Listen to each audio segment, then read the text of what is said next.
غاد المؤمن غيجي على ربي السيسان والذين امنوا وعملوا الصالحات وقال يمنا خدم الصلاح. هذا ربي يفضل ربي الايمان سيسد على العمل. الايه كامل سوره العصر والعصر ان الانسان في خسر كمل الا الذين امنوا وعملوا الصالحات وقال يمن خدما تيوري براتيك يمن يطبق الايات كثيره. فمن كان يرجو لقاء ربه فليعمل عملا صالحا ولا يشرك بعباده ربه احدا.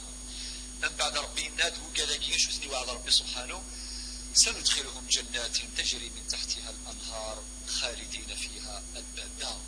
دائما ملي يفضل ربي الجنة سبحان الله سي دي كونفيرماسيون باش ما غادي يفكرنا افريد الضلال دايما من بعد غادي يفكر افريد الشبحان افريد السفغان افريد الهان اذا كتشم الجنات يرنا خالدين اترنا الموت عاشام ابدا.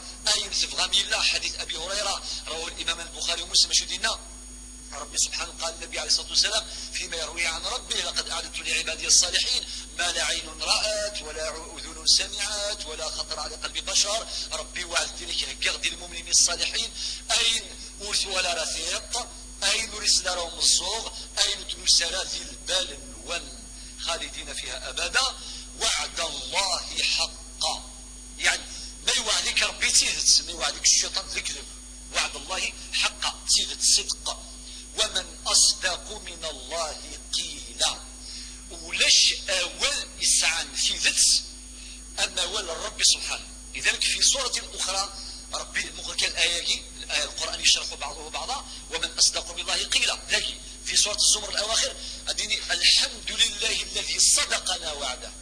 الحمد لله الذي صدقنا وعده وأورثنا الأرض نتبوأ من الجنة حيث نشاء فنعم أجر العاملين.